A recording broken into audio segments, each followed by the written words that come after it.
بسم اللہ الرحمن الرحیم۔ فیکٹیسٹی کے معزز ناظرین، السلام علیکم۔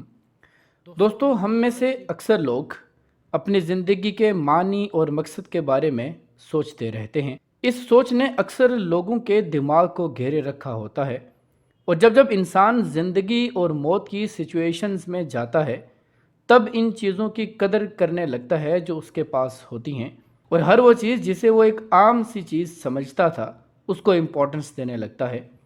37 سالہ صحافی جس کا نام کلیئر نیلسن تھا، اس خاتون نے کچھ ایسی ہی سچویشن کا سامنا کیا۔ پل بھر میں اس کی زندگی یکسر تبدیل ہو گئی۔ اپنے مستقبل کے بارے میں سوچنے کے بجائے اپنے سروائیول کے بارے میں سوچنے لگتی ہے، اور قدرت کی طرف سے کسی معجزے کے انتظار میں بیٹھ جاتی ہے۔ مارچ 2018 میں کلیئر کینیڈا گئی اور وہاں پہاڑوں اور صحراؤں میں ہائکنگ کرنے لگتی، کیونکہ کلیئر کو گھومنا پھرنا اور ہائکنگ کرنا کافی پسند تھا۔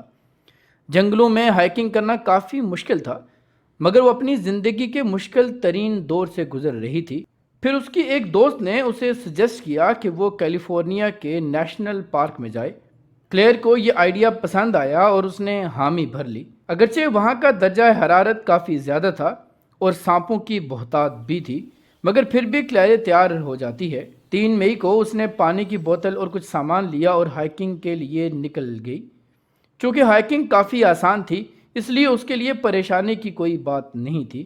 اگلے ہی لمحے اس کے ساتھ کیا ہونے والا تھا کلیئر یہ سوچ بھی نہ سکتی تھی۔ ہائکنگ کرتے ہوئے کلیئر کا پاؤں پھسلا اور وہ 20 فٹ نیچے گر گئی۔ عورت جب زمین پر گری اور جب واپس اٹھنے لگی تو اس کو اپنی کمر میں شدید درد محسوس ہوا۔ تھوڑی ہی دیر بعد اسے اس بات کا احساس ہوا کہ اس کی ہپ بون ٹوٹ چکی ہے اور وہ چاہ کر بھی اٹھ نہیں سکتی تھی۔ اب اس کے پاس وہیں پڑے رہنے کے علاوہ کوئی چارہ نہ تھا۔ حالات کی سنگینی کو دیکھتے ہوئے کلیئر پینک ہونے لگی، کیونکہ اس کی مدد کو کوئی کیسے آتا، کیونکہ اس کے موبائل کے سگنل بھی اس کا ساتھ چھوڑ چکے تھے۔ اس نے ادھر ادھر دیکھنا شروع کیا تو معلوم ہوا کہ روڈ کچھ کلومیٹرز ہی دور ہے۔ کیا پتہ وہ کسی کو پکارے اور کوئی اس کی مدد کے لیے چلا آئے۔ یہ سوچ کر وہ چلانے لگی، مگر جیسے ہی وہ چلائی اس کے درد میں مزید اضافہ ہوتا چلا گیا۔ 4-5 گھنٹے پہلے ہی گزر چکے تھے اور وہ کچھ نہ کر پا رہی تھی۔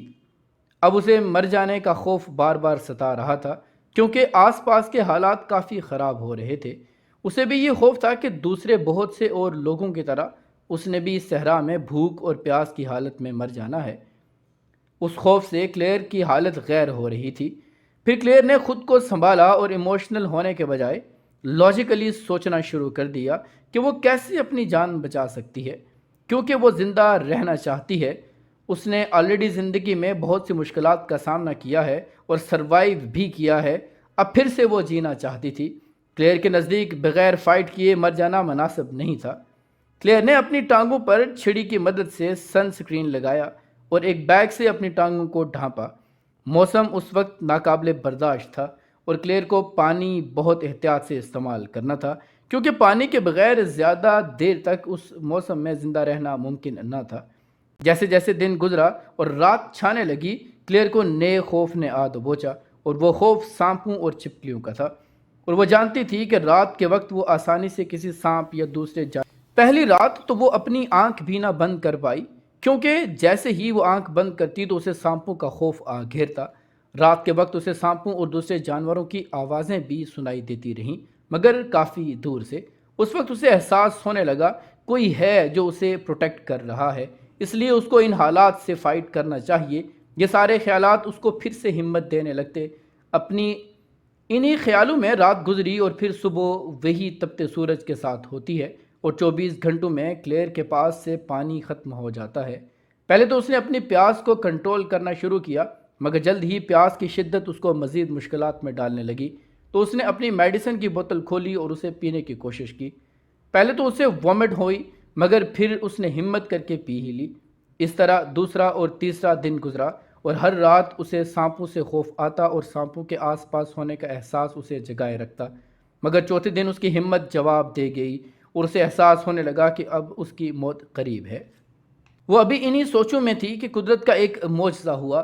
اچانک خاتون نے لاؤڈ سپیکر کی آواز سنی اور ایک ریسکیو ہیلی کاپٹر کو آتے دیکھا۔ جس کو اس کی فرینڈ نے بھیجا تھا، اور وہ کافی دن سے کلیئر کو ڈھونڈ رہے تھے۔ کچھ وقت کے بعد کلیئر کو ریسکیو کیا گیا اور ہاسپٹل منتقل کر دیا گیا، اور وہاں اس کی فیملی کو بھی بلوا لیا گیا۔ کلیئر 18 دن تک ہاسپٹل میں رہی اور 6 ماہ کے اندر ہی پھر سے چلنے پھرنے لگی۔ ساری مشکلات کو برداشت کرنے کے بعد اسے زندگی کی قدر ہونے لگی۔ نہ صرف اس کی زندگی بلکہ اس کی فیملی اس کے لیے بہت امپورٹنٹ ہو گئی۔ اور پھر کلیئر نے اپنی زندگی پر ایک کتاب لکھی اور اس کے بعد کیلیفورنیا کے نیشنل پارک میں جانے کا پلان بنایا، مگر اس بار وہ اکیلی نہیں بلکہ اپنی دوستوں کے ساتھ گئی اور اپنی نامکمل ہائیک کو مکمل کر لیا۔ دوستو، انسان بڑا سٹرونگ نظر آتا ہے، مگر کبھی کبھی ایک چھوٹا سا حادثہ بھی جان لیوا ثابت ہو سکتا ہے۔ اس لیے اپنی زندگی کے بارے میں سوچ سمجھ کر فیصلہ کرنا چاہیے۔ یہ تھی ہماری آج کی ویڈیو۔ امید ہے کہ ہماری یہ ویڈیو آپ کو ضرور پسند آئی ہوگی۔ ویڈیو پسند آنے کی صورت میں لائک، شیئر اور کمنٹ کر کے اپنی آراء سے ہمیں ضرور آگاہ کیجیے گا۔ ملتے ہیں اگلی ویڈیو میں کسی نئے ٹاپک کے ساتھ، تب تک اپنا اور اپنے سے منسلک تمام لوگوں کا خیال رکھیے گا۔ فی امان اللہ۔